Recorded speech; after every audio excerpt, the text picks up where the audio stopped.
Hello, listeners. This is Adam from the future with a little bit of admin. I'm recording this just after we've recorded episode 36, and you're about to listen to episode 28. This episode marks the changeover in some of the way we were processing audio. I bring this up because Robin very heroically rescued some really dodgy audio and put some fun processing in there and everything. I hope you'll think it sounds fine. As of the present day, when I am recording this now, our only lingering thing is we're still waiting to have the funds to upgrade one of our microphones. But I just wanted to let you know that there might be some dodginess in the audio. We've done the best we could with it, and that we have been working behind the scenes up to this recording as well as into the present when I'm now recording this admin thing to really smooth it out. So hopefully everything is hunky-dory, and just letting you know that it should continue to get better. Thanks for listening and enjoy the episode. Hello and welcome to Dice Punks, a tabletop role-playing podcast where we focus on playing full campaigns in less well-known systems. This week in episode 28, Romnet and whoever the Nobilis of Fury currently is deal with the aftermath of the battle for Theret.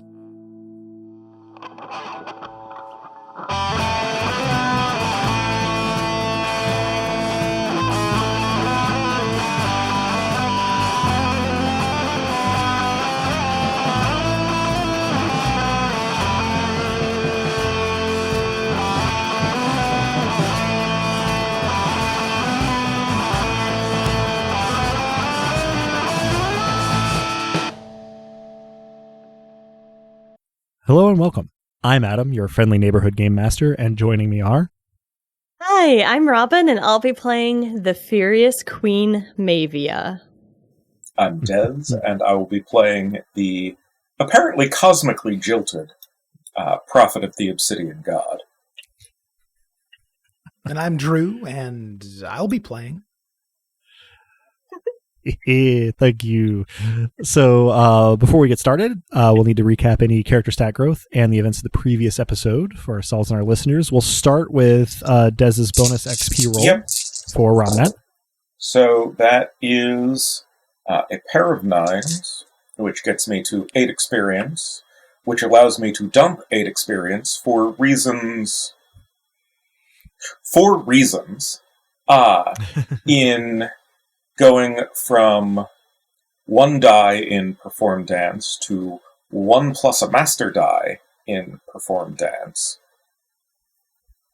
Most excellent. So behind the scenes, off camera somewhere, Romnet has been polishing his dance skills. Well, mostly it's to bring it up to the notion that I had of Romnet. And dancing has never really been relevant to this point. Quite. There's been a fair bit of that with Romnet, having to, I suppose, find time in his capacity as Prophet to maintain or polish off skills that he previously had. And thus still has. Any other XP expenditure? Yes. I am going to spend all 3 divine experience points to bring my domain to 5. Welcome, Queen. So yeah, this will max out your domain in Fury, making, well, I was going to say both of Mots Nobilis, but that's no longer the case. Womp womp. Yeah. But can't have everything. Making you... You can't even have nothing. Fury's regent slash the Queen of Fury. Furious Queen. Furious Queen, thank you. I do like your title there quite a bit. So, with that, I think we're ready for our summary, which falls to Robin, but perhaps not to Lissa? I don't know where I am. Okay, Thinking is good. Sometimes if I really focus, I can still the black whirlwind enough to think clearly if I don't get swept up by its chaos. How did I get here? The battle for Therrit. Right. Dosk and Romnet went to find perfect darkness in Lid Manor in hopes of reducing Palarin to nothing. Dosk certainly had the heavier load of the two of us. I don't know what it takes to kill a god, but if I were the praying type, I would pray that Mott's boon was enough of a power boost for him to survive. I was with Apatia, preparing to launch what would swiftly become a cataclysmic distraction. Apatia, well, she suggested that we race to the site. I agreed, knowing full well that I had no way of keeping up without miraculous intervention. But watching her conjured up some welcome brevity, the usual awe, and, well, that's not the point of this. Focus. We went through the north gate together after surveying the army below. There was thunder, and I was worried that old friends, if you could call them that, would arrive. I tried to summon, call upon, request aid from Mavia, but something felt different. There was a flare, a burst of ravenous darkness that engulfed me like fire devours dried, brittle kindling. There were the usual lights. Well, not quite lights. They were more like shadows, in the way that shadows vaguely gesture to the potential of light. And I was overcome. There were glittering, tiny shards of too short clarity. I remember tackling something. I remember Siren Song, a pain in my arm. There was a surge of power, unlike anything that I've ever felt before. It was electrifying. I was mad with it. And then there was a horrible sensation deep within my soul, not far from where Mott Shard is. It was like being flayed alive, the wound growing deeper with each slice of the knife, the torn flesh shrieking at the affront of air. Oh no, the dark maelstrom rises again. It feels different, more solid. No, I have to keep my clarity. I think something terrible has happened to Dosk, to us. Mavia collapsed on the beach. The rest is absolute darkness. No sight, no sounds, no sensation, no thoughts, no me. Just burning, beautiful fury. Rage like rot gut, searing to the tongue and throat, but so appealing in its immediate release. Thank you. That was excellent. We will pick up right there. And I think that we will pick up on that beach with our Nobilis of Fury stirring. So, I was left beautifully vague by that description here about who is waking up on this beach. I can tell you, though, what they see. You are coming to sort of where the grass of the plain is starting to verge into the sand of the beach. And it is sand, as though it has been weathered for some time, but there is a new body of water here. You have the sea out to, you're facing north, so you're left. And then you have a bay in front of you to the north that was not there before. The river that separated Taraxis from the Shadowed Lands was a ways further on down the plain, half a day's walk perhaps from the site of the battle. The bay is a couple 100 yards away, and it's quite a ways across. You wouldn't be able to swim it, you don't think. At least a mortal wouldn't be able to swim it. It's unclear anything else about it, how deep, how strong the tides, how far in it goes. But you can see on the other side, not the Shadowed Lands, but rather a dry and hilly scrubland that you've never seen before. Otherwise, in the vicinity of where you are coming to, there are myriad corpses. Many torn apart doesn't seem like an overstatement here.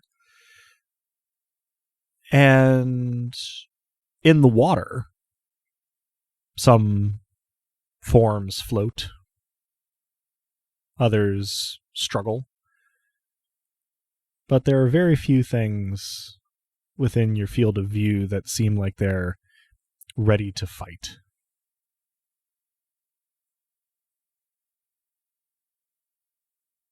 Is the water blocking the path back to the city?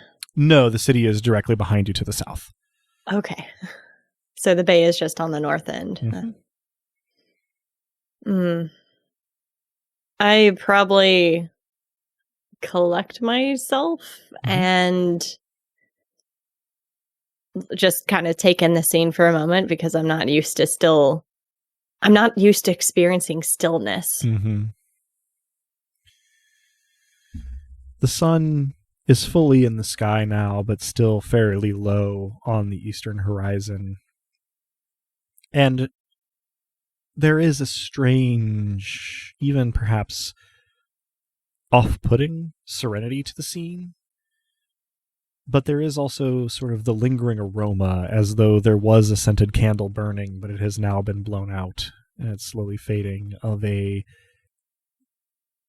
rich and textured fury, sort of lingering a little on the breeze. It's possible you consider it beautiful. Yeah. You follow it. You turn around. It's strongest at the site of the principal battle. Looking around, you see your handiwork. It's quite extensive. You've always had an appreciation for a job well done, taken pride in your work, and here is work you can be proud of. Beyond the battlefield, where the aroma is most pleasing, you can see the city. It stands, no smoke, seemingly intact, at least from this distance. You, as far as you can tell, are the only currently entirely collected being on the plain north of the city. Otherwise, it's corpses and the injured and the fleeing. I throw my head back and laugh at the heavens. Well, I think we know who's here. Quite possibly. So that might be where we jump over for a moment to Romnet. Now, Romnet, we will join you in the closet, ironically. Darkened closet, indeed. That is quite suddenly still and empty.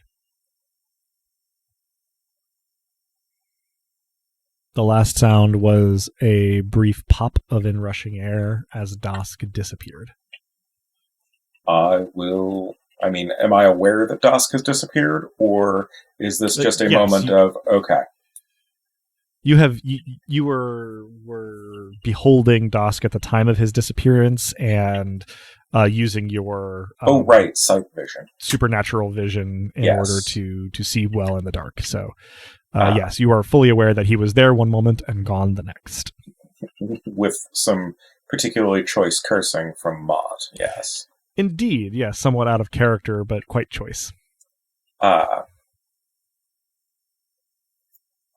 will step out of the closet and go see what there is to see, I guess. Okay. Walking through the manor, sort of on your way down, you take note that the hatches have somewhat been battened. Most of the doors, both to chambers and in the hallways, are closed, if not locked. Window shutters have been closed as well. It seems that they feared an attack and have not yet emerged, though you see no signs of violence here in the manor. Are you proceeding to exit the manor, or are you trying to do investigations around here? I think I'm leaving the manor. I don't think there is anything more for me here. Yeah. Leaving the manor, the streets are mostly deserted, although you can hear the sounds of regimental marching and shouts of commanding officers from the direction of the square where everything was being assembled. And somewhat more faintly, further away from you in the city, you can hear the more chaotic shouting and even wailing coming up from the seaside districts. I will head toward where Apatia and Lissa's diversion would have started. You head north away from both of those sounds and towards the north gate. So, Mavia, your laughter subsides. You're standing alone on the north plain facing the city. What's next for you? I imagine I start walking to the city, and I take a moment to take myself in, because the chaos of the shadows whipping and whirling still around me is a little distracting, and it seems to contrast this newfound stillness too much.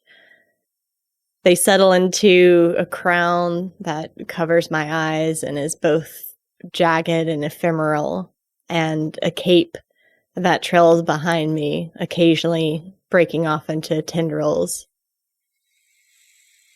And I walk to the city walls. It is a satisfactorily regal look. Rumnet, you arrive at the north gate. There is a youth in ill-fitting armor managing the gatehouse, who seems very aware of your approach, presumably having not seen another person inside the city since the battle was joined. But he says nothing, instead just looking kind of pale, wide-eyed, and stricken.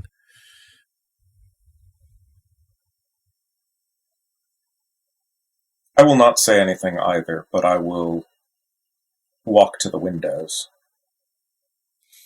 such as there were. You walk to the arrow slits, and you look out, and you think you have a pretty good idea of what has given him his expression, because there is absolute carnage on the northern plain between the sea and a point about 400 yards inland, where there has just been mass and rather wild violence. Walking back towards the city, getting fairly close to the gatehouse now is, well, apparently the perpetrator of such violence. A tall and somewhat ill-defined, though very imposing figure, primarily of darkness, wearing an ephemeral crown and trailing some kind of shadow cape.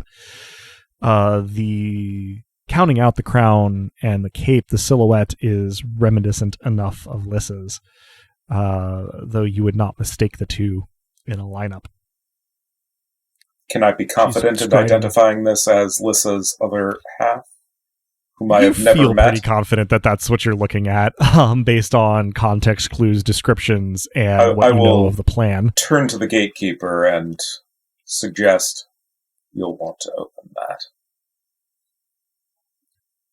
But, sir, you didn't see what it did.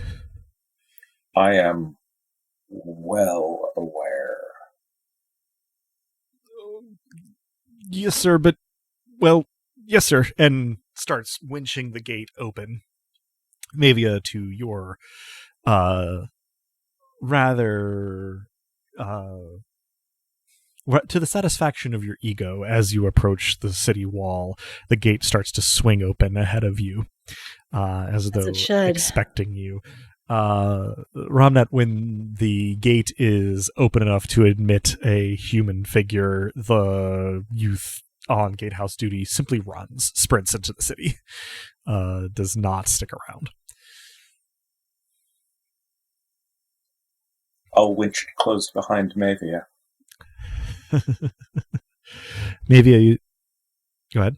I continue walking. I don't even give Ramnet a cursory glance. Don't think you can see me from where you're entering the city. Probably good. not, although you may be able to sense that someone is there. It is not a source of particular fury, and so you take no particular note of it just yet. And the gate winch is closed behind you. As Ramnet, you sort of see, Mavia enter and then pass by. I will follow. Mm-hmm. Do I sense any particular areas of fury in the city? The seaside is awash in a sort of anguished rage. Is that where I just left? No, this would be within the city walls. Okay. For Robin's benefit, Lissa would think of this as the harbor district. Oh, okay. That makes a lot more sense. Yeah. I am going to start walking in that direction. Okay. Not necessarily hungry, but curious. Yeah. You begin to walk in the direction of the harbor. Ramnet following behind. In relatively short order, even Mavia's stately walk is a fairly ground-eating pace by most Taraxan standards. You start coming to areas that show signs of violence. Specifically, it would seem that further into the city from the seaside harbor, there are signs of people perpetrating violence against people. There are people who are nursing injuries, people who are wailing over corpses, a lot of wounds made with household items, either improvised weapons or kitchen knives. And as you get closer to the shore where the ships are docked, you start to see evidence of more of a pitched battle. The corpses of some of those seaborne behemoths. The ape-like creatures from the deep, corpses of some of the siren rays, the sea snacks, as well as the violence done to sailors and crews of ships and to the ships themselves seem worse for wear. And all around you, there is grief, yes, but only insofar as you're concerned, as it feeds into anger at being left exposed and unprotected, anger that the folks further up the hill were safe during all of this. As I pass by someone grieving over a corpse, I loom over them, lift their head, wipe their tears off their face, and leave inky black streaks of ichor on their cheeks, and turn their grief into fury fully. It is accompanied by fear at your imposing figure, but you effect this change effortlessly, and their jaw sets, and they stand. The person that you stopped at was a young man, sort of wispy hair on his chin, dressed in a tradesman's outfit of some sort. And as you move on, with a grim determination in his step, he moves to follow you. This puts him between and to one side of where you are walking and where Ramnet is following you. I like this. I start to do the same for any I encounter. Not everyone stands and follows you. For some, the transmutation of their grief into fury is temporary. For others, there's already more fury than grief. Fear is another variable in the equation. But by the time you reach sort of the harbor proper, looking out over the docks, the jetties, the wharves, the quays, the ships, the warehouses, you have a dozen or so people, in addition to Romnet, who have a sort of grim, determined anger to them and are standing just behind you, waiting to see what you will do.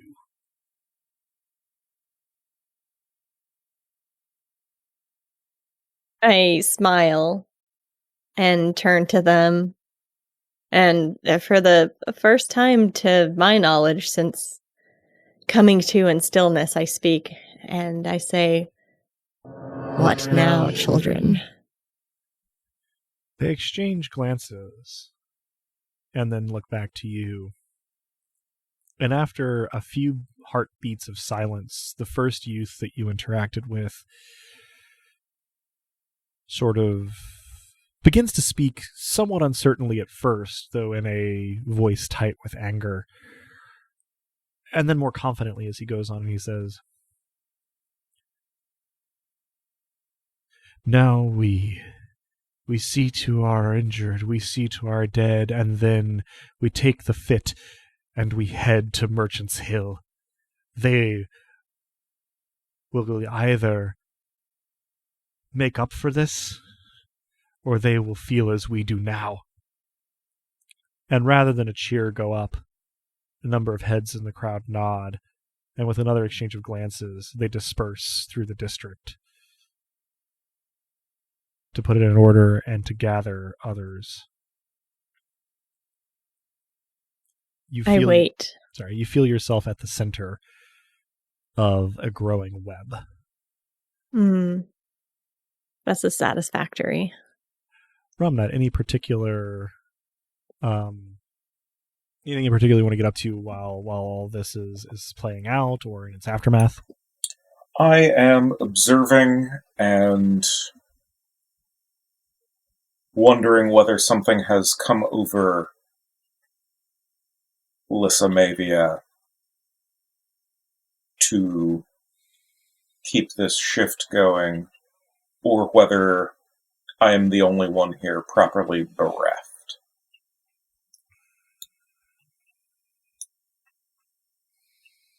But either way,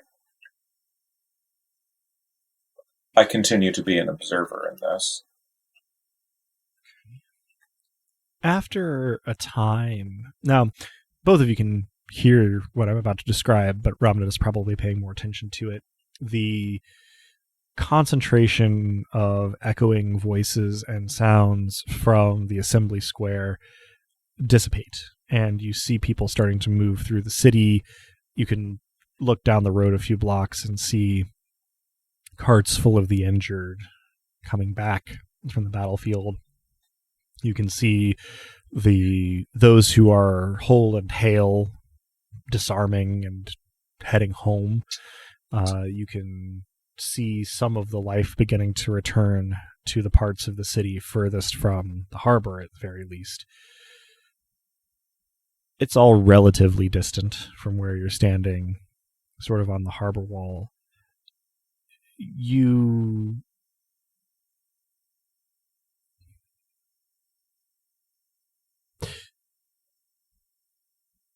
In about half an hour, maybe you feel your web has grown to encompass most of the harbor district, and you start to feel the points on it converge on your position. Probably, I know the answer to this, but is there anything, Romnet, that you wish to be doing in that roughly half an hour? I will wait and see if Mavia acknowledges me. I'm just standing there, obviously bedecked out as not from here. Mm-hmm. Here's a good question to ask then. Are you feeling anything on the anger to rage spectrum for any reason at any point during this half an hour? That's exactly what I was about to ask.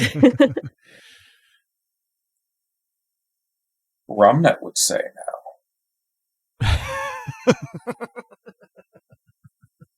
But I take that as a yes. Oh. I will describe it this way then. Great fury building and welling beyond what might be reasonable, and it is fed by hurt, and it is covered over by shadow and by discipline. So the way I'm going to describe this to Mavia is that this figure that has just been standing there, you haven't been paying any mind, slowly begins to filter into your perception as you realize that it is not without fury, but it has put its light under a bushel. But the longer it is in your perception, the more you can detect what is going on under that bushel. Like everyone else, I approach this individual. I touch them and I release the fury. If they allow me to get close enough, you have time to react, because I imagine you're not standing directly next to Mavia. No, you have a good little bit as Mavia strides up to you to decide how you are going to react to this. I will look you square in the eye and guide your hands to my face.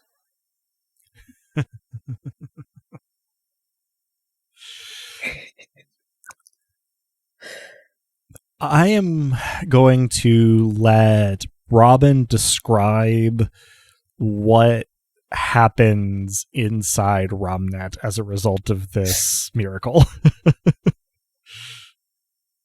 Oh boy.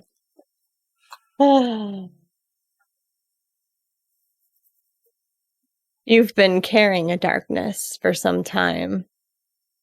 You never acknowledge it. You haven't given it a name, and you try to repress it. But when my hands touch your face, you feel it stirring. You feel it seize your heart, and you realize that all along, this feeling has been there. And finally, it's freed. It's a cold rage. Some burn hot. Some have a point. But yours is as cool and collected as ice. A death and sub-freezing temperatures. And you feel a chill wash over your skin. How do you react, Romnet? I take a shuddering breath, the sort that you find as you walk out into Chicago in January.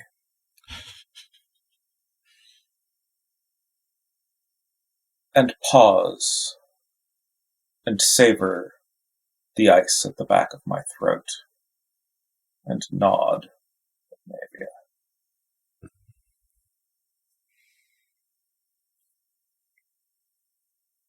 We will take what is ours, my child. Romnet, you can see, and Mavia, you can feel that a group about 60 strong has assembled behind Mavia along the harbor wall here, waiting and watching to see what Mavia is going to do next. Well, they said we would be going to Merchant's Hill. So I imagine I let my hand fall from Romnet's face slowly. Mm-hmm. And as I walk through this crowd of 60, I touch those within reach of me on the shoulder or on the cheek. Perhaps give them a pat on the back. All almost caresses, but as I pass through, they feel their fury fortified. As you touch them, they turn to face up the hill, and as you make contact with the last of them, as almost a unit, they start to move up the hill, slowly at first, and then speeding up, never quite arriving at a jog. For theirs, like Romnet's, is a cold fury. Would I be correct in assuming that the two of you move with or behind them? I move at their head. And Romnet? A pace back, a pace to the left. Very well. Where, then, Mavia, do you lead them?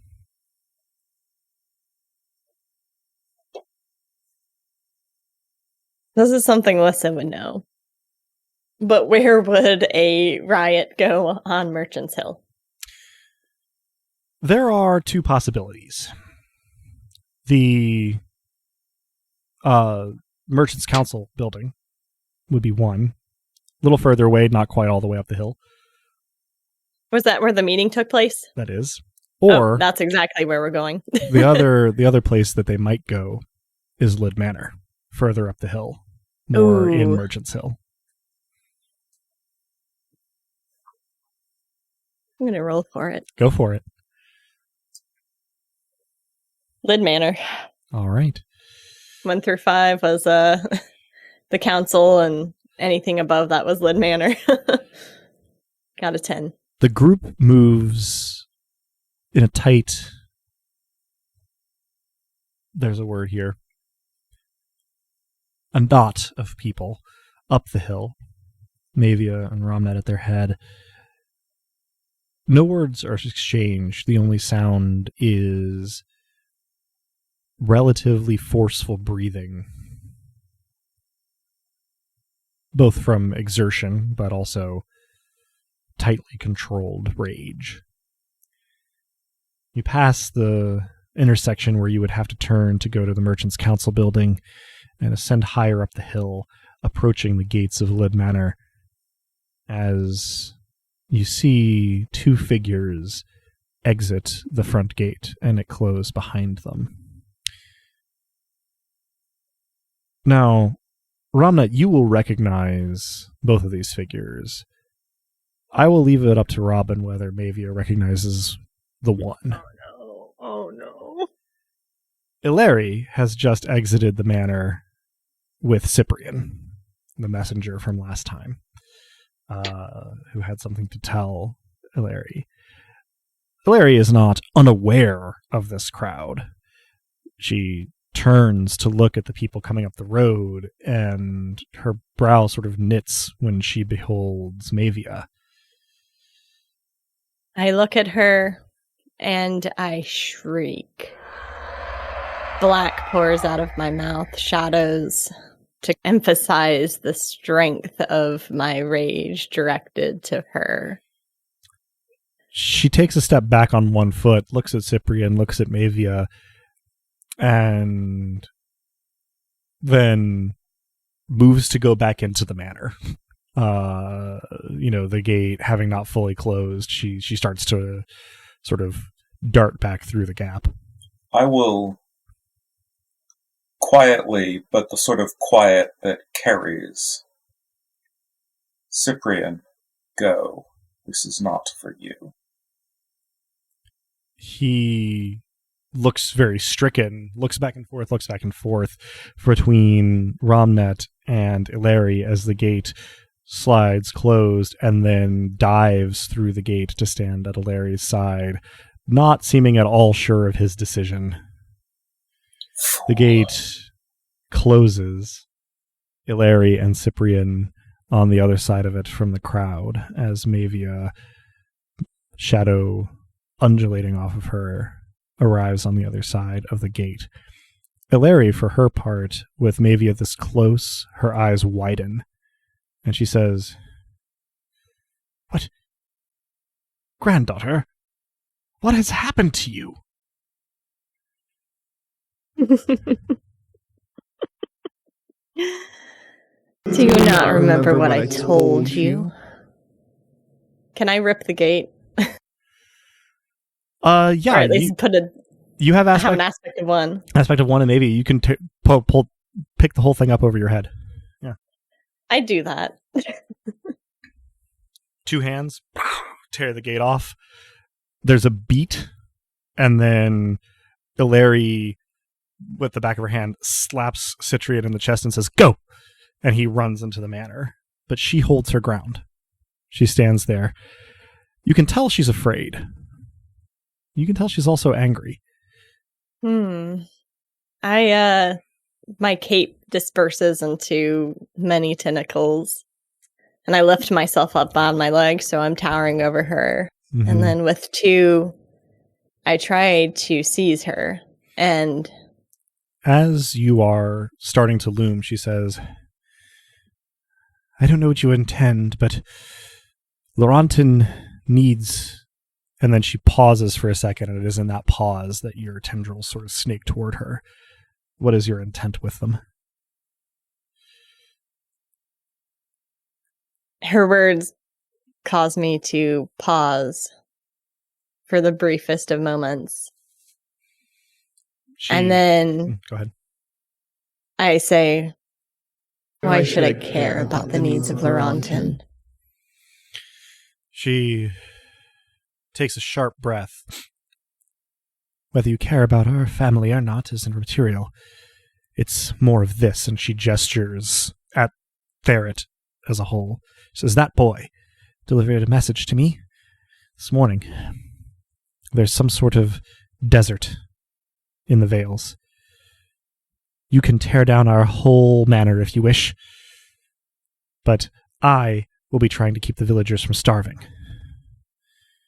If you wish to help, great. If not, you'd best strike me down now, because otherwise I will walk out that gate, and I will try to find a solution. I know you have no love for us. God knows why. Larry, always so collected and calm under fire. I take a tendril and I stroke her cheek with it. What happens when your hold on yourself breaks? And whatever fury she has inside of her, I release. I'm going to make a roll for her.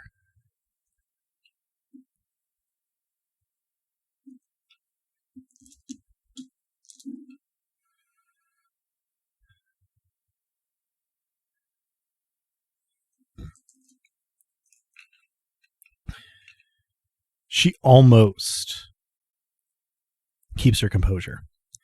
You can see her jaw tighten. You can actually hear, just with mortal hearing, her teeth grinding as she tries to keep a lid on it. And then finally, her face flushes all at once, and the rage drowns out the fear and the decorum and everything else that was holding it back. And she doesn't quite shriek. She's still too much herself to lose control over her vocal expression to that degree. She says, I don't know why I ever tried to keep you in the family. You're obviously happier doing whatever monstrosity this is, but I have responsibilities to people, and so do you. You can abandon them if you like, but I won't. I'm marching out of here through that crowd, and they'll have to tear me limb from limb to keep me from doing what I am meant to do, what my responsibilities are. Besides, I'm sure it has something to do with all of this, and she loads the word with disgust as she gestures at you. And she says, I am a monster. This is all God things. There's some desert something encroaching on the only fertile parts of Taraxis. Do you wish to starve the country? Then by all means, oppose me, but I will not stand for it. And she starts to walk past you. So this is what made you. I pull her back to me, roughly. Mm-hmm. She struggles. Yeah. Good luck. No, she doesn't have any success, but she doesn't stop either. Oh. Gosh, I hate myself for this. So, I smile at her, and I say, I always knew you had that in you. So dishonest keeping it out. Your fury is beautiful.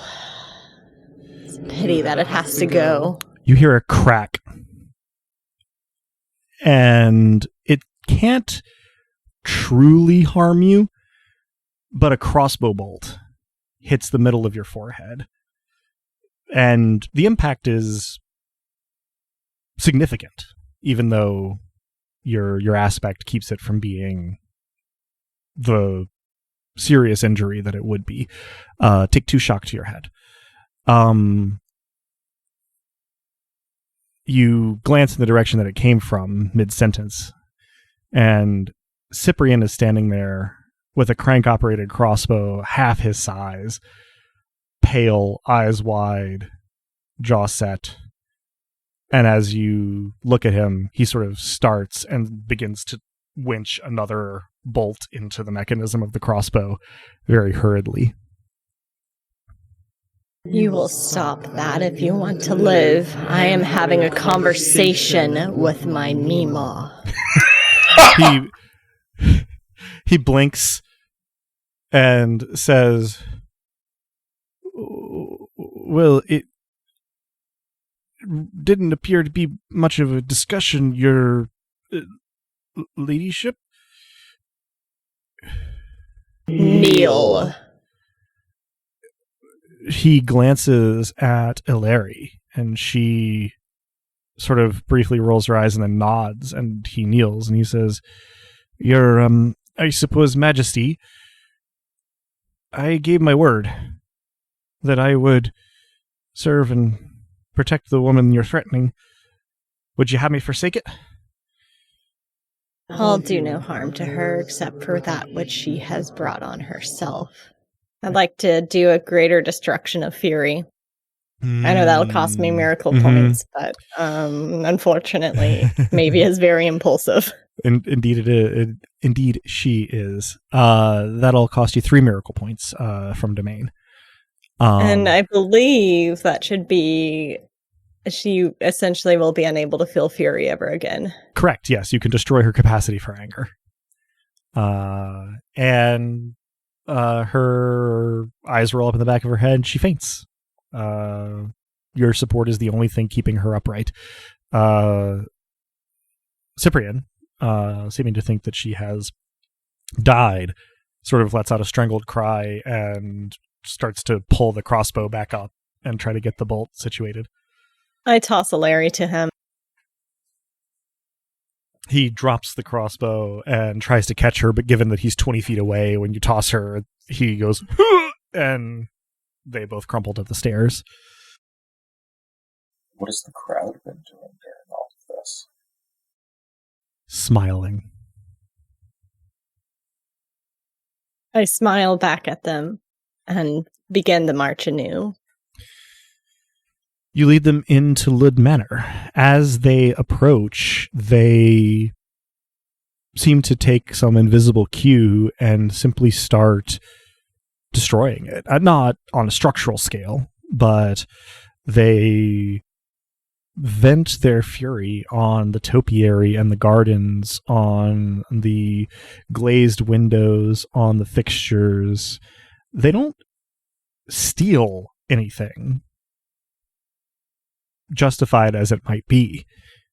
But when they come across a golden candelabra, they simply batter it against the wall until it is an unusable and unrecognizable shape. When they come across a crystal decanter, they fling it across the room.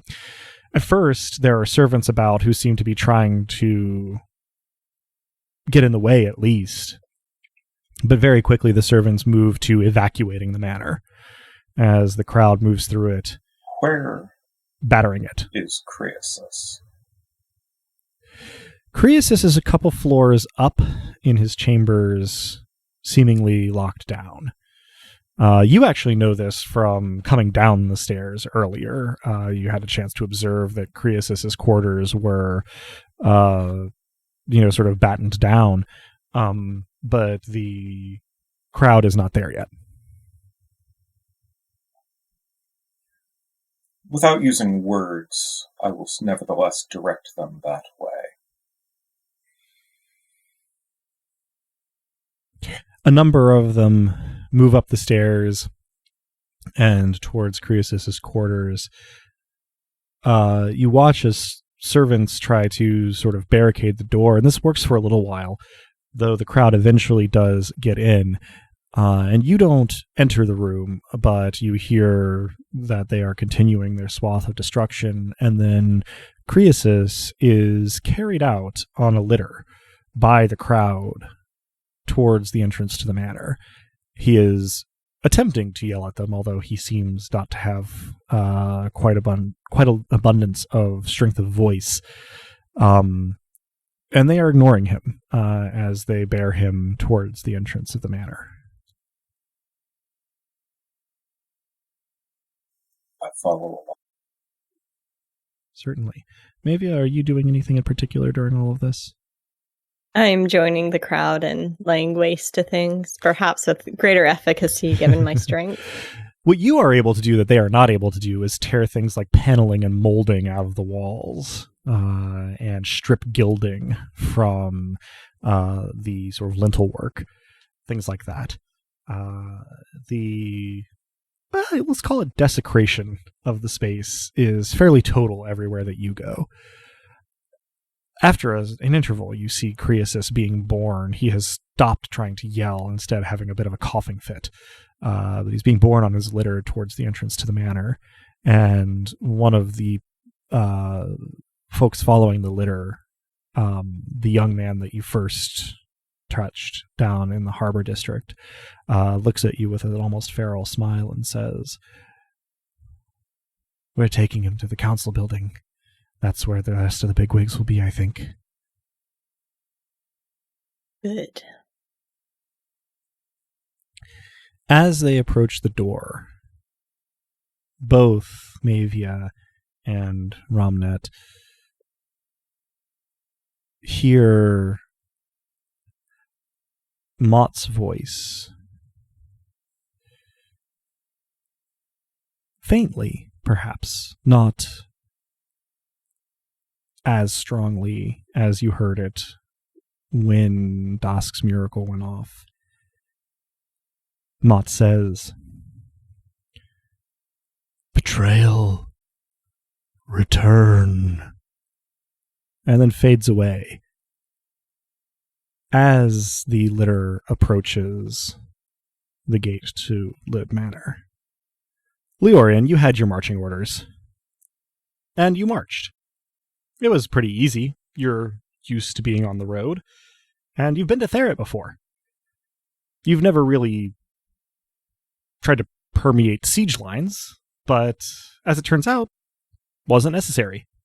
You walked unobstructed through what appeared to be the aftermath of a battle, in through the gates with a crowd of people coming and going to return from the battle, to help the wounded, to haul off the bodies. You're not sure.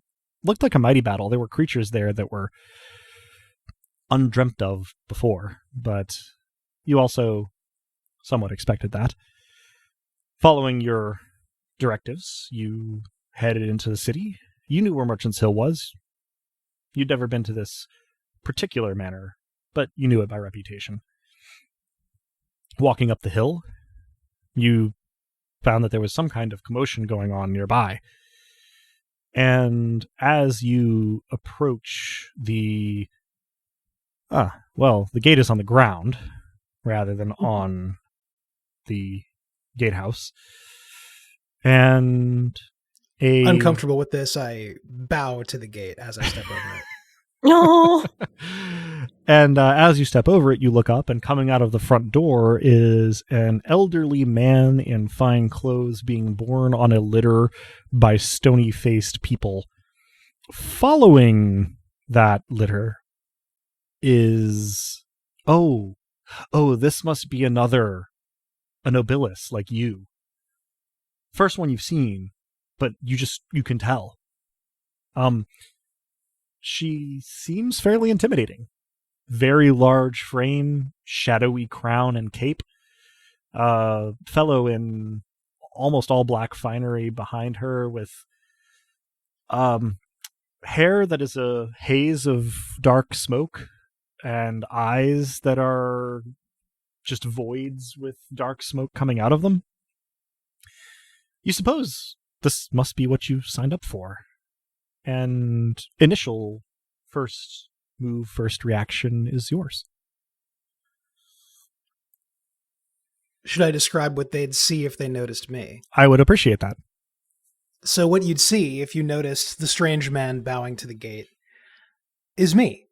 The man a bit tall, a bit slight, hair dark brown, almost black, skin golden, wearing a knee-length red coat that brings out the amber of my eyes, which you can probably see even from a distance.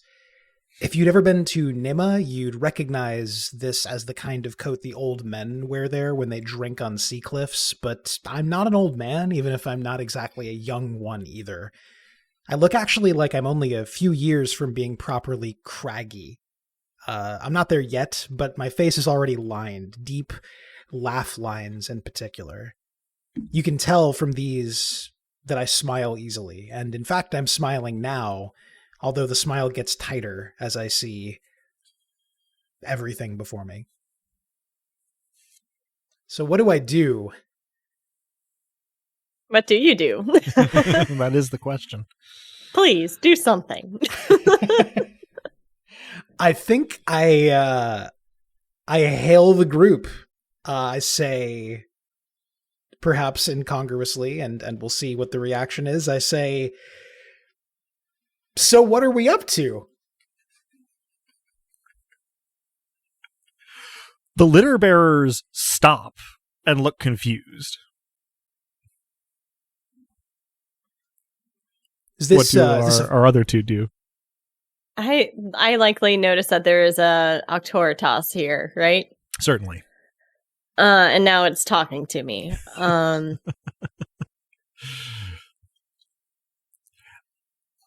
will also note it's a fairly strong Octoritas. Okay. My head probably snaps over to where this individual is standing. And for show, my cape once again breaks into the many tendrils of shadow. And I kind of surge towards him, not born on feet, but shadow. And I say, we're unleashing fury. That sounds great. Can I help? Who are you? Ah, yes. So rude. So rude. Very, very sorry. I am Leorian. It's still so damn strange to think of myself this way, but I am the Baron of Tempo. Tempo. Certainly that expression will catch Romnet's ear, though whether or not you do anything with it immediately is, of course, up to you. I hear it. But still, I am focused on getting Croesus to his end. Mm-hmm, mm-hmm.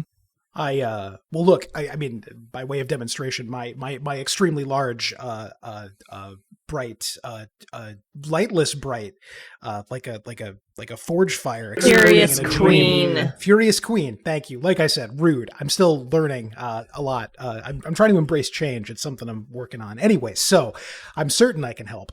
If you would, not that I would deign to command, but should the party continue, I believe I can help us to arrive at our destination unnatural quickly. That's something. As you're talking, I circle around you almost predatorily and graze your shoulder and touch your hair before circling back around to the front and saying, could use some expedience. Very well. So I believe this is probably a lesser creation of Tempo. Would that probably be correct? That feels right. Given that it's very small scale, I think that is fairly appropriate. Lesser Creation is a level 4 miracle, so that is going to cost you 3 domain miracle points. That seems like exactly the kind of dumb decision I would currently make, so yeah. We're all making fantastic choices. Nothing is wrong. So I burned some precious domain miracle points to have us arrive to commit violence, although I maybe don't fully understand that faster. Seems probably not. But yeah, in not quite the blink of an eye, it's sort of like highway hypnosis. You, looking back on it, did traverse the whole distance on foot, but the whole party, litter bearers, people following after it, Mavia, Romnet, and Leorian, all find yourselves standing at the foot of the steps to the Merchants' Council building. this is a square that still has a fair few people in it, and they seem kind of surprised to see you there, but also surprised that they are surprised. Most of the people here are doing triage.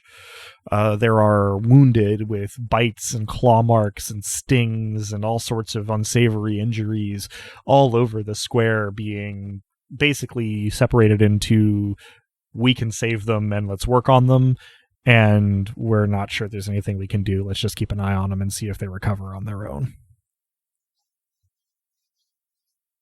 I go up to the wounded one by one, and as I did in the harbor district, I touch them and I free them.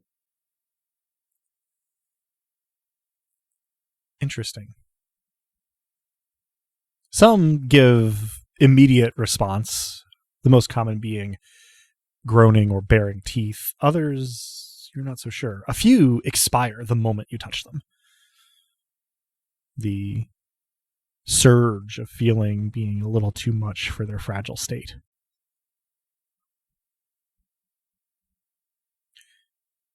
As you are doing this,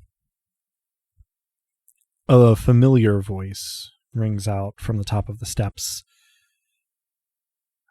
Melis's Tyr, seeing Croesus in his litter, says, "What's all this then?" And Croesus says, "Boy, they've pulled me out of the manor. They're destroying it. I don't know what's happened. This creature seems to be leading them," gesturing with his chin at Mavia, and then he breaks into a fit of coughing. Melissus turns and looks at Mavia, and a look of consternation passes his face, and then it melts away into sort of an astonished fear, and he says, "My God. Where's Dosk?" Gone. Extremely. My ears perk up at that. Gone. No. And he closes his eyes and takes a deep, shaky breath. I shriek wordlessly at the word gone. Everybody in the square who is currently capable of this kind of reaction sort of cringes at your shriek, except those you have touched. Probably, I guess, Leorian, you might also be a little insulated from it because of your Octoritas. Please tell me that those I touch scream too. Some do, some don't. Yay. And Melissus looks very concerned. I just nod in satisfaction at the screen. Like, this is proper. This is correct. Melissus, recovering from his reaction and looking around, his eyes land on Ramnet, and he says, "You must have been there. What do you mean gone? What has happened?" He is no longer. You see Melis's face crumple like a Jenga tower falling.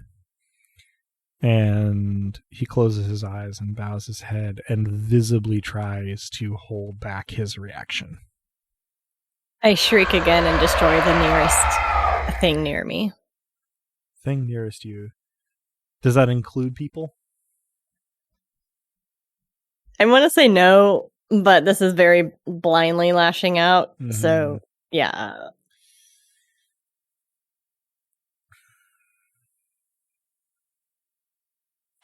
Let's see.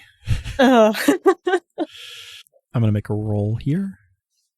Your arm shoots out to one side, comes within a hair's breadth of Ramnet's head, and destroys a crate of medical supplies. Bandages and unguents go flying everywhere as you shriek and punch.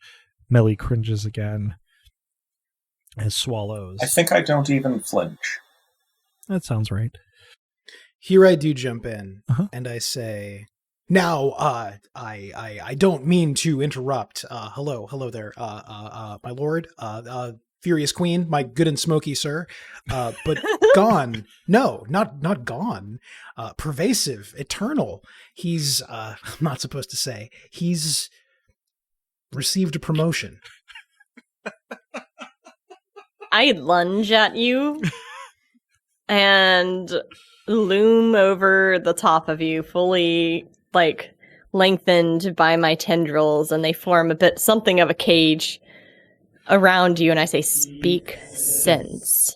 For what it's worth, neither of you may be aware of this, but for our listeners visually, the cage that you form with your tendrils is roughly a 5-foot radius around Leorian.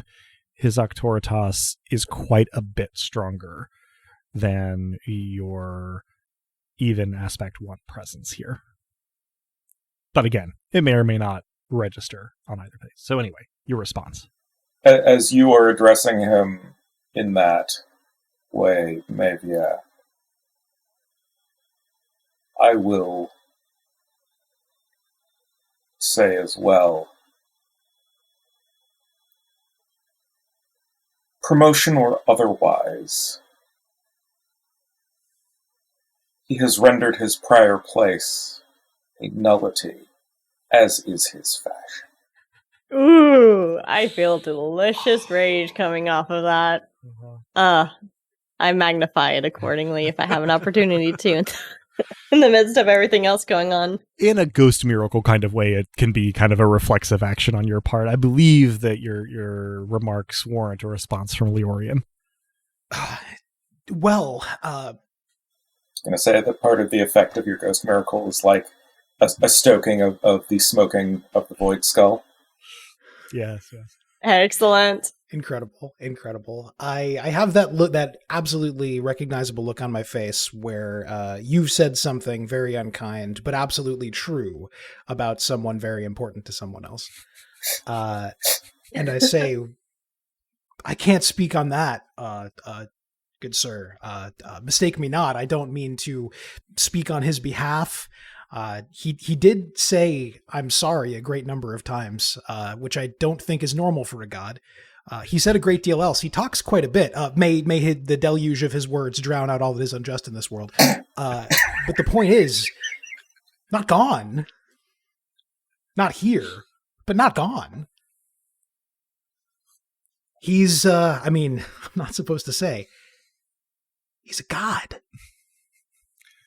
And he couldn't fucking take me with him.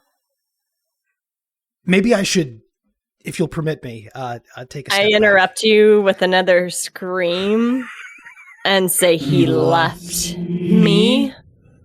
Well, Furious Queen, yes, but he sent me. Here's what happened. You don't care about, well, okay, I'll try to cut out the parts you don't care about. I'm not sure I care about them anymore either. I mean, I'm a god, a demigod, but I walk the path of Dusk, and if his story teaches us nothing else, is that there is room for advancement in this organization. Okay, so I was at what was to be the final meeting of our troop. I am 8 years in the service of the House of the Discerning Patron in Calvin. If my manner of speech is overly formal, the city fathers have drilled it into me. I'm trying to break myself of the habit. Anyway, so it was to be our last meeting. Things have been difficult since you might notice that I'm touching a broken drum at my side. You might also notice I have other instruments strapped about my person, a lute, some kind of horn as well. And well, when we met, Kellio, that's one of our players, a dancer. Kellio has been certain since that the troop has passed its time, that to stay together is to invite ill luck or worse. And he said it again there in the tavern that night. And I said, no, that's despair talking. And he said, perhaps my despair may speak with a clearer voice than your hope. And it was too perfect. You see, he was too perfectly wrong, because the very night before, in that very tavern by the docks, I'd heard a sailor singing, growling, actually, this wondrous song that he had called the Metallis Mori. And it was a whole your point. Okay. So the song, it was a whole new kind of music out of nothing. And it had this line, Master of Rage, Furious Traversal, more powerful than despair. More powerful than despair. So I sang it to the troop. To Kellio in particular, over their objections, his in particular, and I played my lute feverishly, and I stomped out a rhythm with my feet, both feet, that felt right. And the troop was unmoved until I felt an attention turn to me. the attention of something more than human. I did not stop playing, but I did perhaps stop playing to my fellow troopers and began instead to play to the presence, though it would probably be more right to call it an absence. Either way, its attention was exhilarating, and it was complete. And then all at once the sound of my lute became solid. Pinpricks of rhythm and counter-rhythm, tripwires of hemiola, dancing out of the plucks and the strums like tiny darts. 2 of the troopers stumbled and fell. Kellyo fell without so much as stumbling. Half the glasses in the tavern broke. The barman's shirt was torn to ribbons across his chest, which itself was scratched an angry red. No one was killed. No one was seriously hurt. But all were surprised. And in what must have been the next moment, the presence absence spoke to me, though soundlessly. I think I looked at him, full in the face, though I saw nothing. And though I later confirmed that this was just a moment, we somehow spoke at length. He talks a lot, as I said, may the deluge of his words, etc. He explained that he was, to his knowledge, the youngest god in existence, and that he planned to remain hidden, had to remain hidden, this directly to Romnit, because, it seems, gods are wont to eat their young. He told me that I could join my path to his and he his power to me. He made it clear that this was my choice to make, and clearer still that once made it would be irreversible, and when I said yes too quickly, he implored me to think it over, and I told him that if he asked me every day for a century, my answer would be the same, and something in his seeing without seeing must have told him that was true. And he said he didn't know how free he could truly make me. He didn't know how free he was himself, but he meant to make all of us freer. I pull back and try to conceal the fact that there are tears leaking down my cheek by just stretching the shadows further down my face. Any particular reactions from Romnet? And such glorious freedom he has left me. As you say that, Melly walks between Romnet and Mavia and approaches Leorian, crying openly, not making any attempt to conceal his tears. He puts a hand on Leorian's shoulder, sobs once, and then bursts out laughing, tears streaming down his face, and he says, "My God, the boy made something of himself after all," and then doubles over laughing, like can't stand up straight, laughing. And in the face of this, a lot of the fury in the square dissipates. Now, maybe you still have control over it. It's not gone. You may do what you wish with it here. But there is something of an opposing force to pulling it back into those you had touched. Romnet, you're less affected by this, personally involved as you are. But in terms of the supernatural bolstering of fury here, it starts to leak away in the face of Uncle Melly's mirth. When he straightens up, I slap him full in the face. He sort of pitches to the side and catches himself on the stairs, and He has always been something, even though he was ever in charge of nothing. And now he is not at the same time that he is. And this is exactly the contradiction that you and your family and that monster on the litter there have brought upon him and made of him. Melly's laughter is indistinguishable now from sobbing. He doesn't even clutch his face where you slapped him, even as it reddens. He remains sprawled on the steps, and everyone in the square watches this, and he nods, but can say nothing, too racked by laughter and sobs for speech. He loved you desperately, and all he wanted was approval. And that was apparently the one thing that you and yours and this could not give him. And so he is gone. Without any sort of break in the laugh sobbing, Melly nods in agreement with your statements and simply lays back on the steps as his racking laughter and sobs sort of trail off, leaving him looking up at a morning sky with tears on his cheeks. And finally catching his breath, he says, seemingly to Romnet, but without looking at anyone in particular, he says, "Well, who are we to stand in the way? You gods and prophets, do what you will. We can't stop you."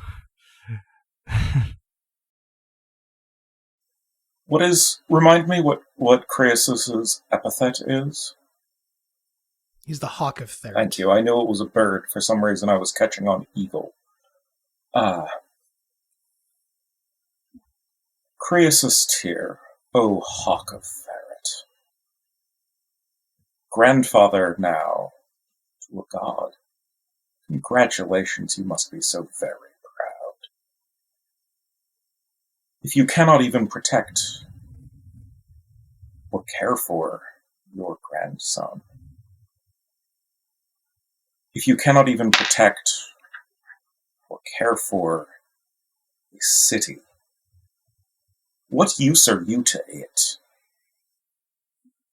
My head snaps towards Croesus, sensing the delicious fury directed at him, and I start to stalk towards him. He has an awful lot of fury rolling off of him as well. He sits partway up and coughs, and he says, You know nothing of this city, of my life, frankly, of my relationship with my grandson. But do what you will. You have more fight in you than that, old man. And I touch him. Concern shoots through me. Would it be within the realm of a ghost miracle to shorten his coughing fits slightly when whatever's about to happen? Sure. Yes. Okay. Cops do have a tempo. Yeah. Right? Yeah. I'm sure I could do it. I just didn't know if I'd have to spend more points. No, you can do that with a ghost miracle. That's fine. Maybe you touch him and his fury sort of boils over and he grits his teeth and sort of doubles over and he shouts, not at you, not at Romnet, not even to the absent Dosk. He shouts at Melly. And he says, I'm old, gods damn it, not senile.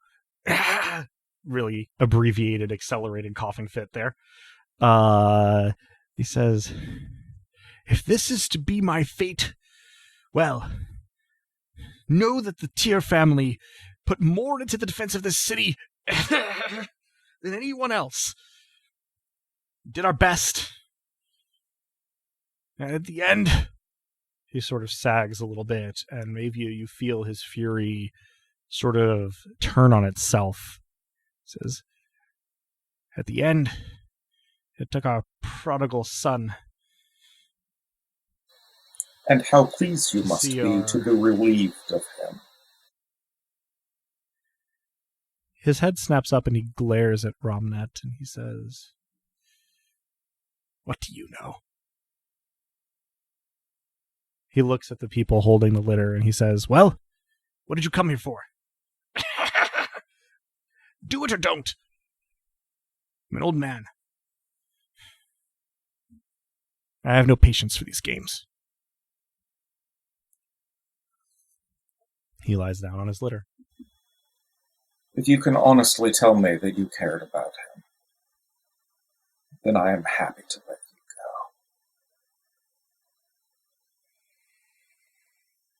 but know that I can see the truth in what you say.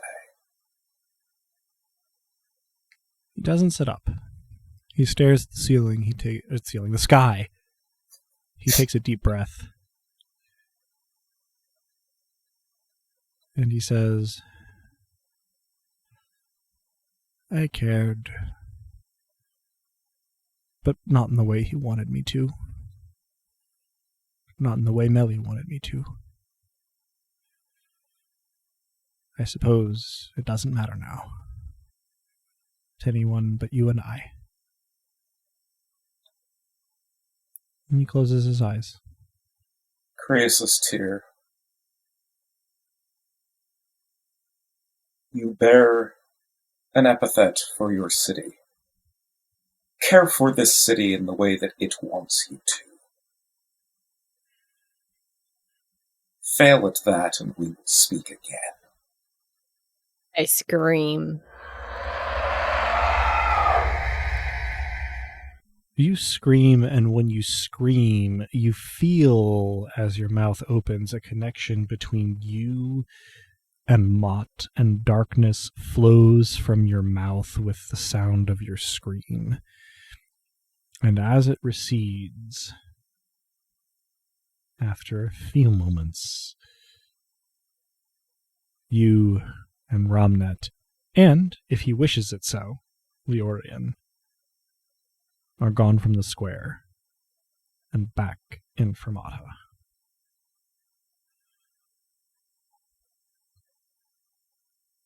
Instinctually, having no way to make an informed decision, I follow them there. Mm-hmm.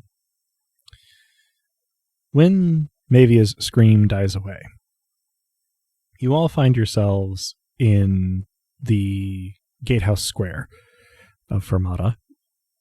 There is a statue there, as there often is.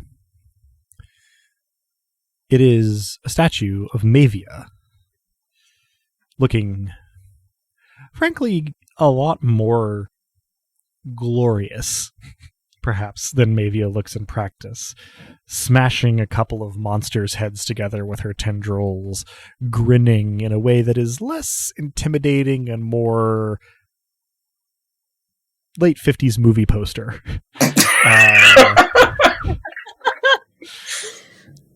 And behind her, standing back to back, is a downright demonic-looking Dosk, who is like, in the middle of doing one of these finger-tapping together villain gestures and like a big devil smile hunched over, and looking deviously out of the corner of his eye. I see it and I say, so that's you. Who's the other guy?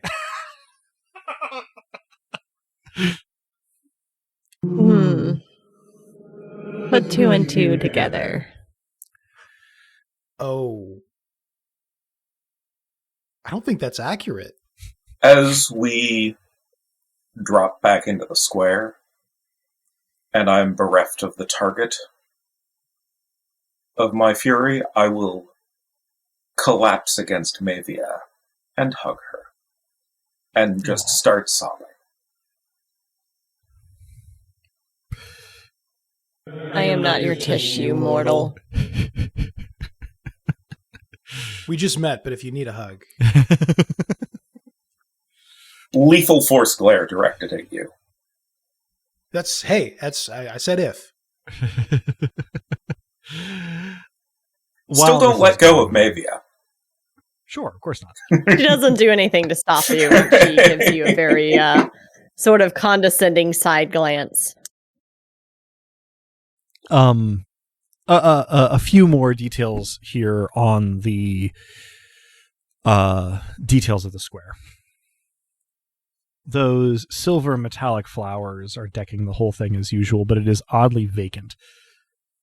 You can see the bigger than ever campsite of the Lightword, though no people are in evidence there.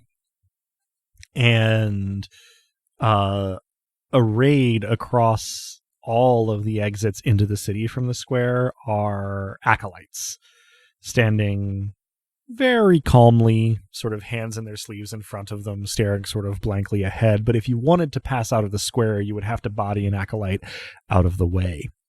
If anyone chances to look up, you will also see that the sky, as it were, has changed slightly.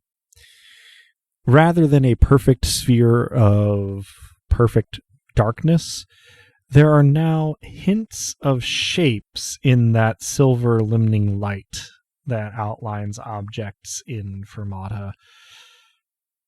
It's hard to tell what it might be outlining, but there appears to be something in the darkness up there now, if quite distant. So they're blocking us in. They may or may not give way when you approach, but currently, yes, they are arrayed in a way that you would have to pass by them to enter the rest of the city. Leorian, I should point out, you had no description of any of this coming into this. You are not sure where you are or why or what it's about. I was not warned to perhaps definitely not come here. Yeah, sure. Sounds about right.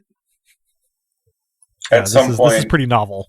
Without looking up from where I am face pressed onto whatever height of Mavias I come up to, I will just sort of wave a hand. Welcome to Fermata.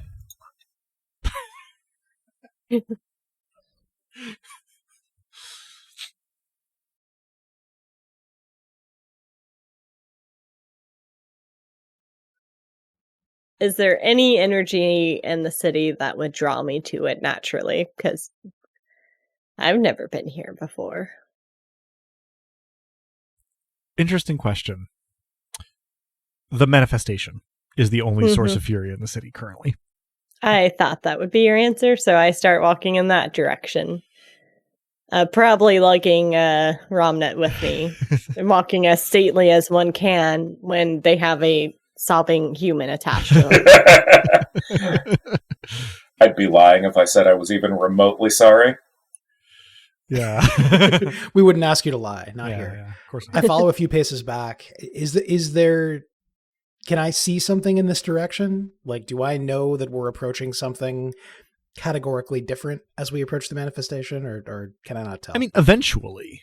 But first thing happens, you have no idea where you're going. You follow along a couple steps behind, and as Mavia approaches the acolytes, they all, in unison, in a line, bow and then stand, and the one most directly in front of you, Mavia, says, "Our Lord awaits you," and then moves out of the line with a gesture in the direction of the manifestation.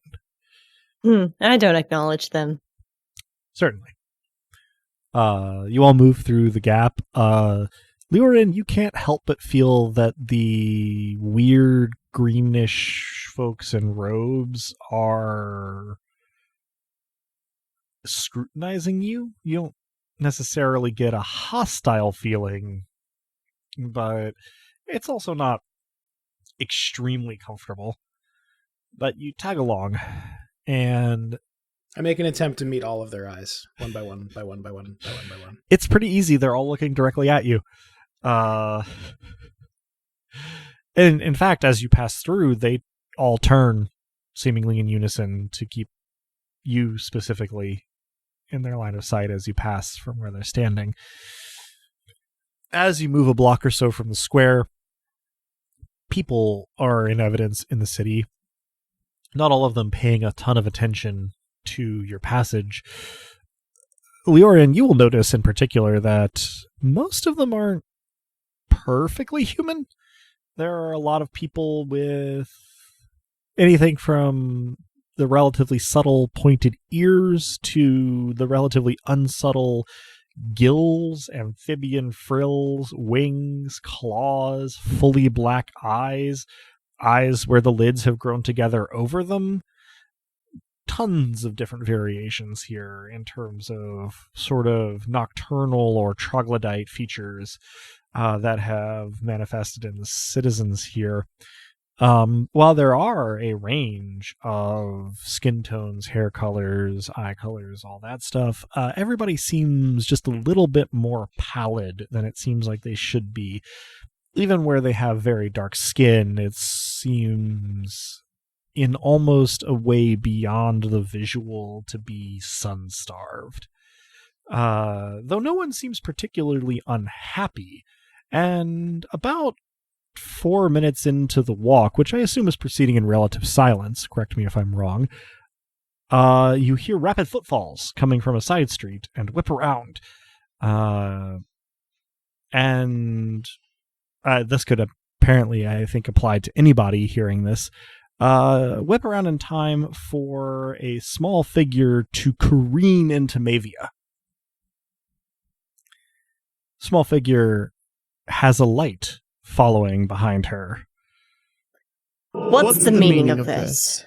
Kea, with her arms wrapped around Mavia's waist, nuzzles her head into, where it reaches up to, which is roughly your bust, seemingly unconcerned about all of the shadow tendrils and stuff. And in response to what is the meaning of this, Kea says, "I am just so glad you're back safe, milady," and gives you a firmer squeeze even.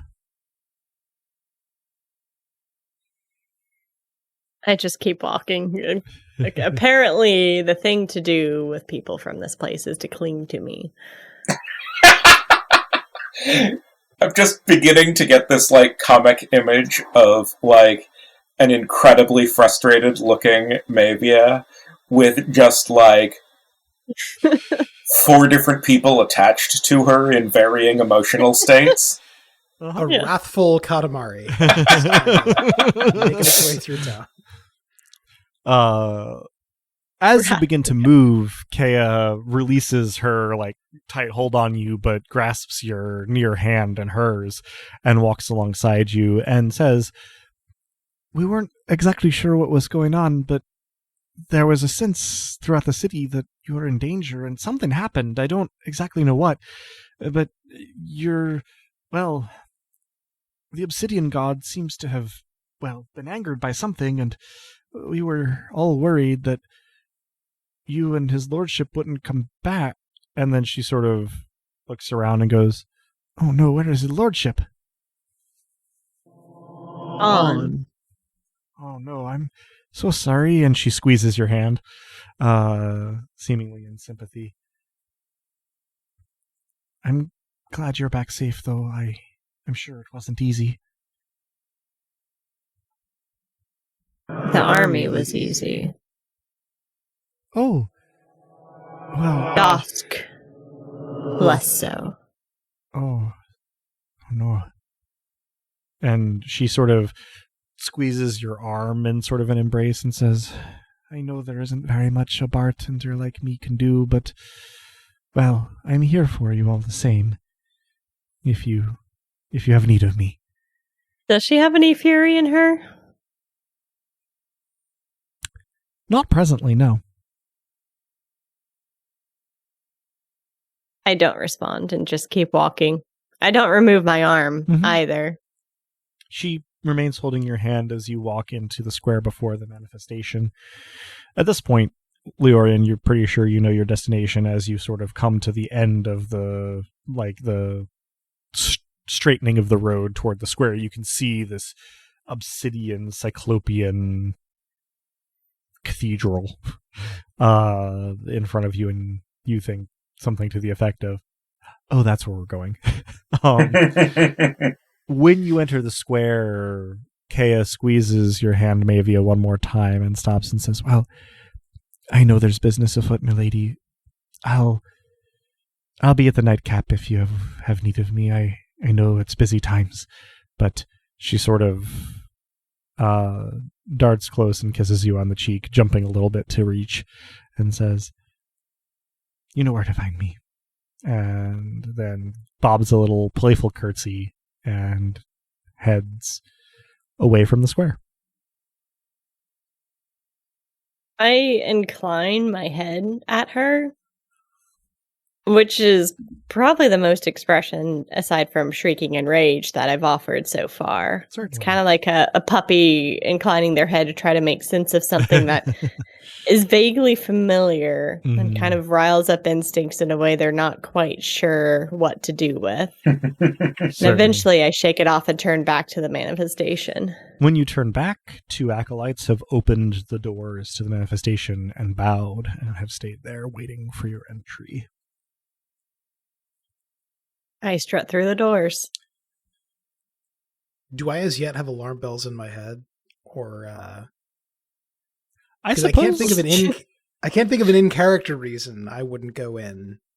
I was going to say, I suppose that's up to you.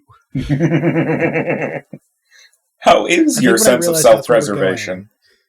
We've already learned not excellent. When I realize where we're going, I take a good hard look at it in the way I've learned to look to see if other people are bright. What do I see? Well, you see the brightness of Mavia. And you see a shimmer in the air around Romnet. And the whole of the manifestation itself, rather than any sort of shine, seems matte black to you. And as your gaze travels from its spires down to its foundations, you get a sense of immense power. But also, here's where my analogical thinking comes in. There is a sense of looking at a grand, let's say, banner, silken and embroidered that has been tattered. There is something extremely imposing and powerful about the presence, but it is less in some way than you sense it used to be.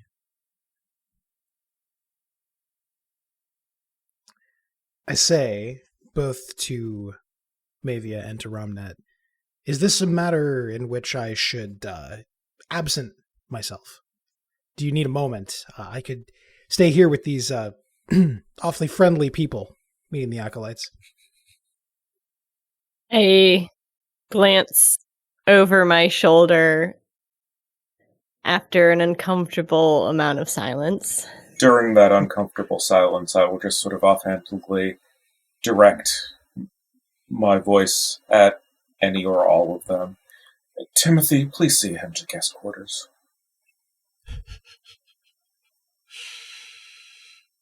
Oh, Timothy. I point at many of them to see who will respond. The 2 visible acolytes both bow to Romnet, and one of them moves away from the door, allowing one of the double doors into the manifestation to close, and moves next to Leorian and sort of gives a half bow and a gesture in a direction that Romnet will know is toward the Nobilis' manor, just off the manifestation square.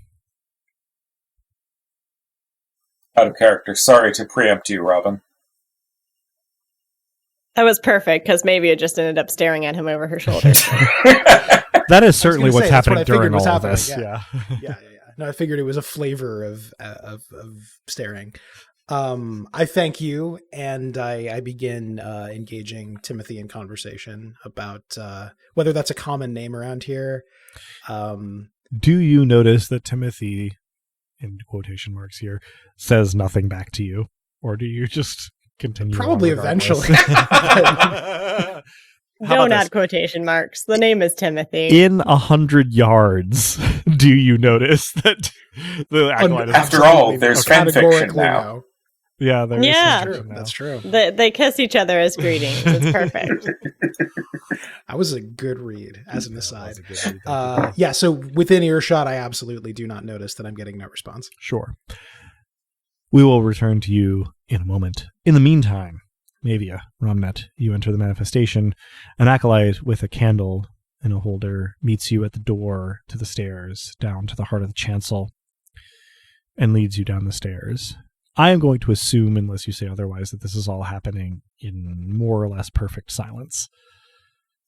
I assume maybe it doesn't have anything to say to me. I don't really have anything to say at the moment. Yeah. You proceed down the staircase, and after an indeterminate amount of time, you arrive in the heart of the chancel. The snake carving is larger and more robust than it has ever been before. Both heads are rearing as though to strike, although only one would impart venom if it were to do so. And where Dosk's alcove used to be, there is now simply a rough-hewn, recess in the obsidian wall, the only feature of which is a sort of shelf in it with the crude imitation of a bowl sort of carved out of it upward from the surface. The well itself, for the first time that either of you can remember, is itself limned in that silver light, rather than just being an absence in the darkness there. And you could feel the pull toward it. Specifically, Mavia, you are drawn to step up to the well. There are no words initially. You step up to where the well comes out of the center of the cavern. Smooth obsidian in imitation of a real-world well.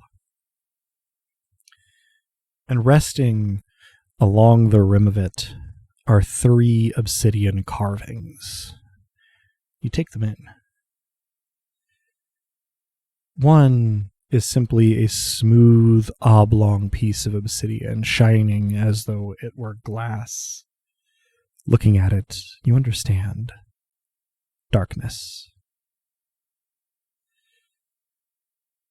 Looking to the second one, you see that it is a stylized and not especially functional obsidian replica of a knife, of the sort that one would carry as like a backup weapon. And you understand it to be murder.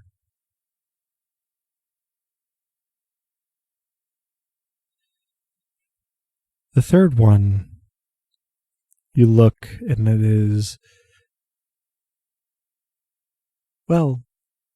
perhaps not a functional one, but a goblet, where the bowl of it has been made to resemble a human skull. And you understand it to be revelry. After a moment of looking, you actually see that there is a fourth thing, but you can't distinguish it from the obsidian of the well itself. It seems like your attention slides from it. You can detect it only by the fact that you can't properly look at it. After a moment of regarding these, you hear Mott's voice. Mott says, "You have done very well, my child. Far better, of course, than your sibling, but also far better than your other self. And thus you shall be rewarded. You are by far our greatest champion. And so your sovereignty expands. Choose." Ramnet, you can hear this, although a little bit at a remove. Out of character, I want to reach for the one for darkness. Do me a favor, Ramnet, and roll Sense plus Eerie for me. Sure.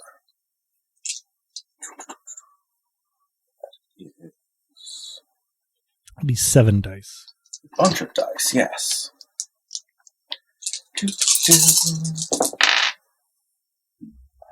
That is 4 5s. Glancing at what Mavia is looking at, you are not aware that she cannot make out the 4th one. But you can. You can see each of the things that she can see. And the 4th one that she can't see, you can see is one of those sort of dramatis personae masks, half smiling, half sobbing. And you understand it to be madness.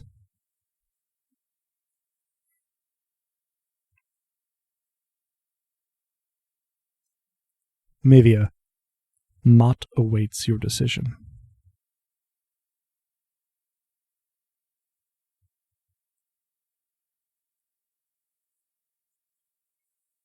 I kneel before the well,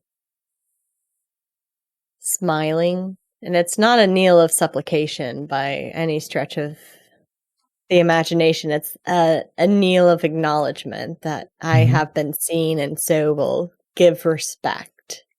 Mm-hmm. And I reach for the smooth obsidian glass-like shape that I know to be darkness. As soon as your hand touches it, it is gone. But it's not gone, not really. It is appended to the shard of Mott's soul that is within yours. And you may add the secondary domain of darkness to your character sheet alongside Fury. Now, for the moment, this will have an ability score of 0, but secondary domains can be increased more cheaply than primary domains up to the rank of the primary domain. Since your primary domain of Fury is already at 5, it will be 1 divine experience point per increase to darkness. You now have a secondary domain.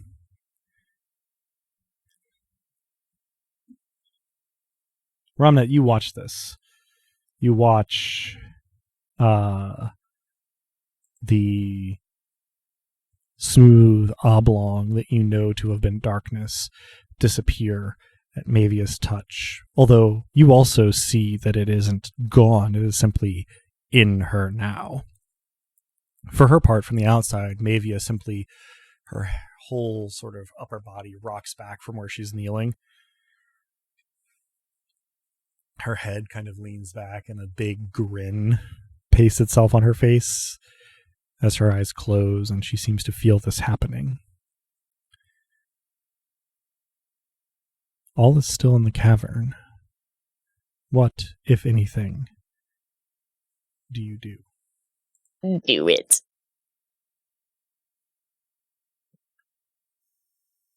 Do it. I take the knife. Oh. You advance on the well without hesitation. Nothing stops you. You're not rushing. But you are kind of expecting something to get into your way.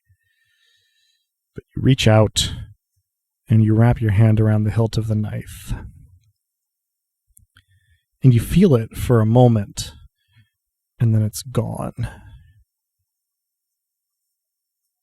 And then you feel as though your soul has been stabbed. Only it's rather pleasant.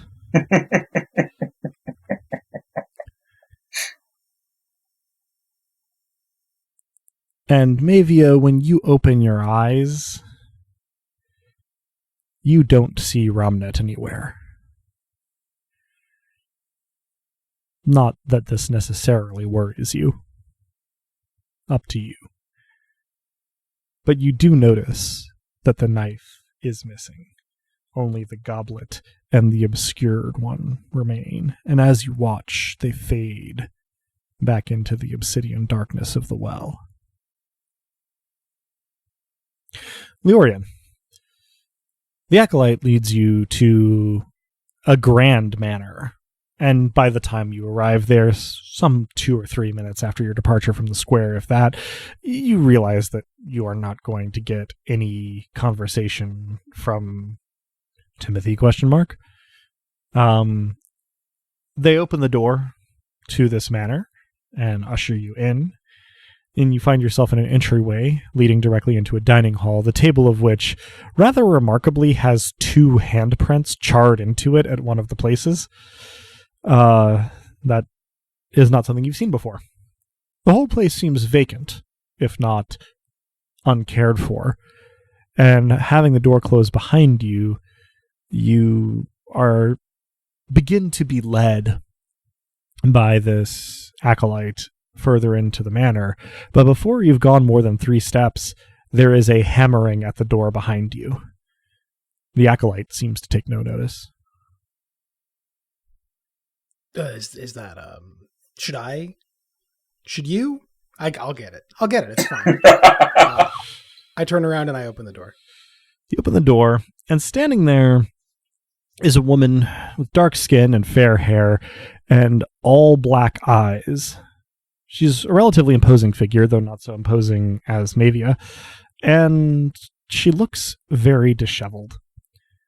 And she looks at you and sort of steps back once and says, "Oh, you're not... Sorry, I thought that you were someone else. Sorry. Who are you?" Leorian, just a guest, humble traveler here with the Furious Queen and the Smoky Gentleman. I didn't mean, should I not have answered the door? I can go back inside. Shakes her head, although seemingly more to clear it than to negate anything you've said. And she says, "Oh, of course,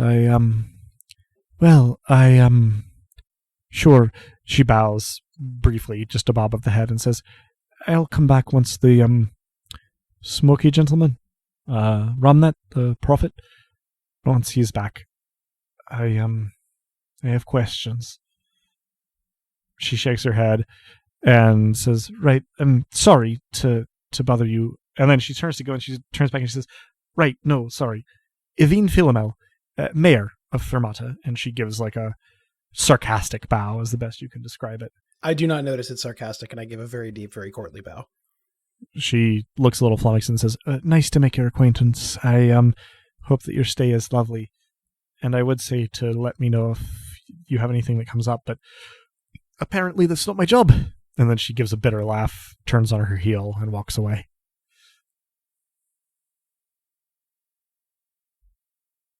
Is the Timothy still there? Can I ask him, pepper him with questions he probably won't answer about how government works around here? You certainly can.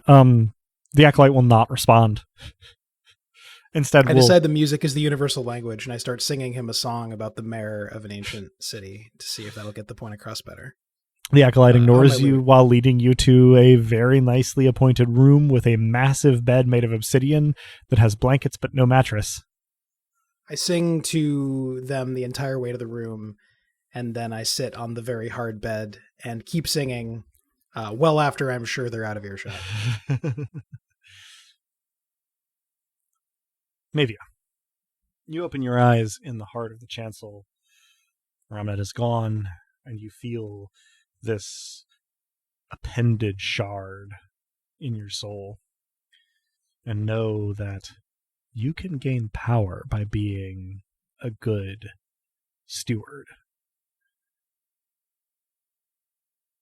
You rise from your knees, and you look over, and the venomous head of the carved snake is in an almost triumphant rearing pose.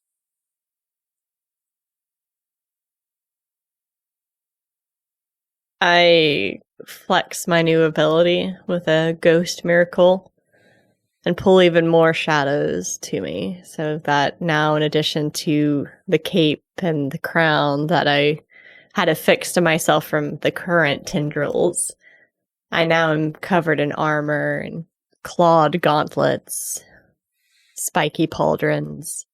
You arm yourself in darkness, and it feels very right.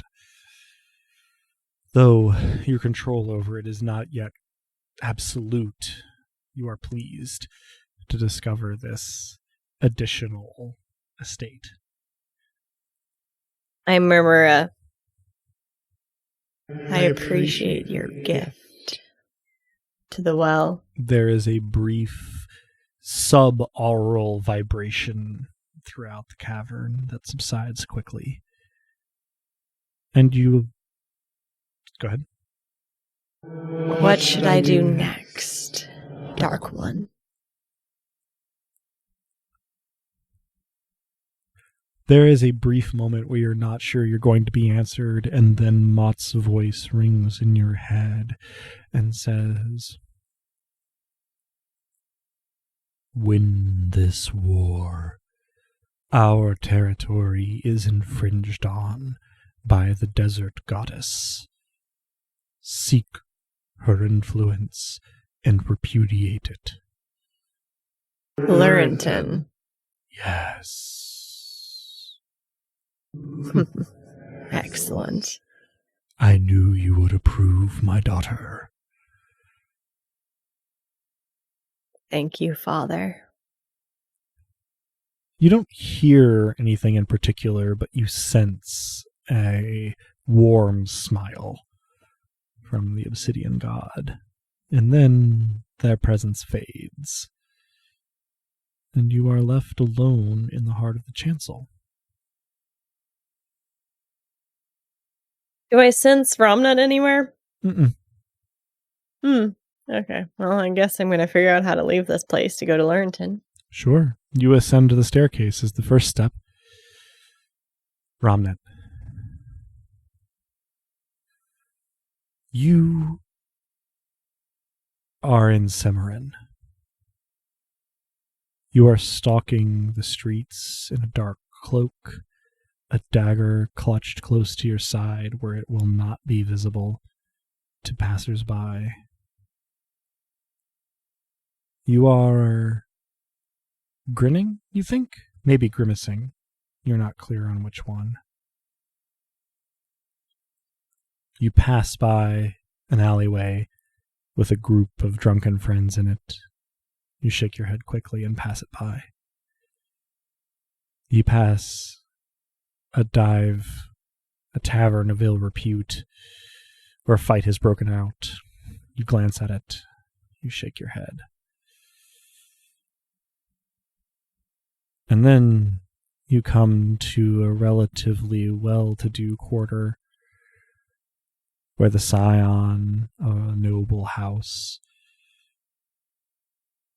is relieving himself against the wall of a tavern. And your grin grows wider. You duck into the alleyway, brandishing your dagger. And then you awake. You're in your house in Fermata. But something has changed. Something dagger-shaped is lodged in your soul. Mott has chosen you. Again. You... Or at least allowed me to choose myself. You are Mott's newest nobilis. You are now the nobilis of murder. And that's where we'll end our session.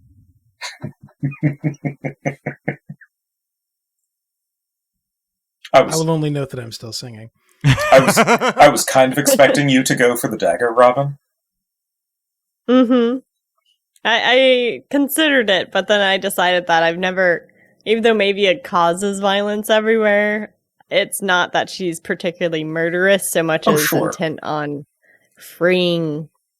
Mavia with explicit bloodlust would be a truly terrifying thing to behold. Yeah. I can't decide whether or not Romnet is going to be terrifying.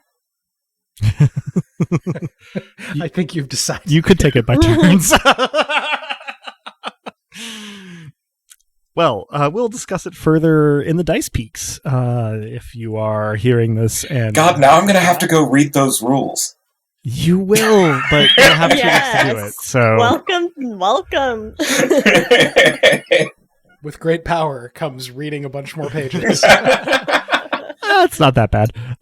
It's really not, actually. It's an easy read. It's well written. Yeah, it's a fair few. I mean, pages, I've read but it's some really of it fun to because read. I did have time that one time.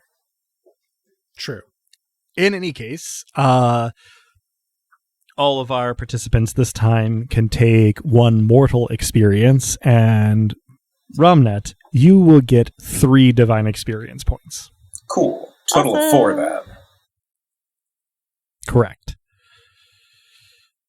Otherwise, that concludes this session of Dice Punks. Thanks for joining us. I hope our players and our listeners enjoyed it as much as I did, and trust me, I did enjoy this one quite a lot.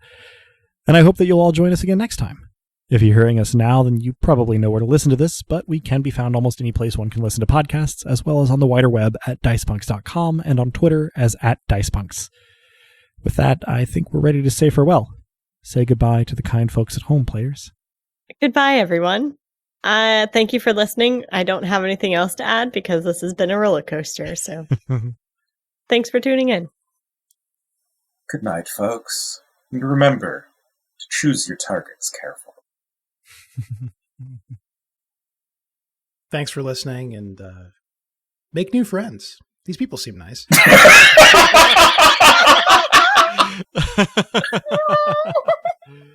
Oh, man. Thanks for listening, and as the poet once said, crying doesn't help anymore, so what can I do? Torn in pieces is my heart. I don't know where to go.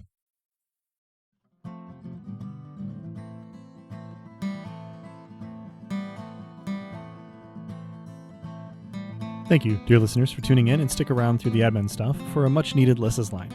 The songs in this episode, Theme of the Dice Punks and its acoustic version, were written and recorded by the Baron of Tempo in his element, Drew. Cover art is by Joanne, who has appeared on the podcast now and again. Check out her work around the internet, where she goes by Anything Sews Embroidery. Site design and graphics for dicepunks.com are by Robin, the player behind Mavia, the unconquerable Furious Queen. Rain and the one-roll engine it runs on were created by Greg Stolze, whose work can be found in a frankly astonishing number of cool places, but check out gregstolze.com. Nobilis was created by Jenna Caterin Moran, who can be found alongside much of her other really intriguing work, both in and outside of tabletop role-playing, at afarandsunlessland.wordpress.com. Links to both systems and authors can be found on the Punk Grimoire section of our website, dicepunks.com. Thank you so much for listening. If you liked what you heard, well, that's reward enough on its own, really, but if you're so inclined, you can help us out by rating and reviewing us wherever you listen to us, telling your friends who you think would like us to give us a listen, and even by heading over to our Patreon at patreon.com/dicepunks. We have fun rewards available there to backers, including a patron-only Discord and access to the Dice Peaks after show for episodes 1 and following. Regardless, we hope you'll tune in again, and until then, remember, subtlety is for cowards.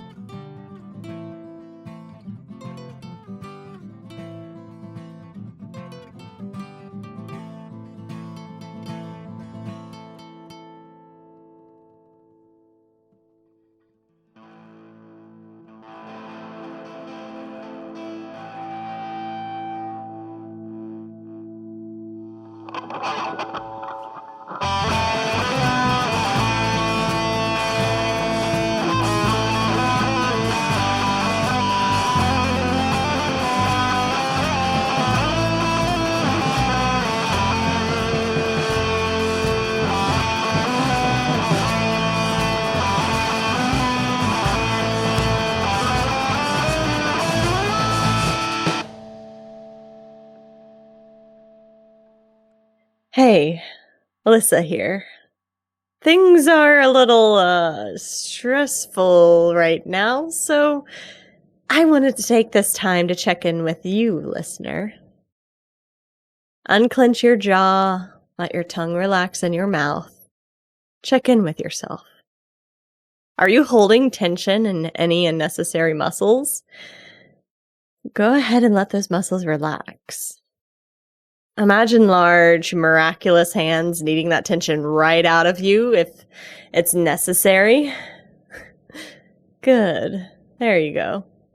If it's safe to do so, close your eyes and breathe with me a moment. Inhale through your nose. And exhale through your mouth. Keep breathing. And follow the air as it enters your lungs and leaves.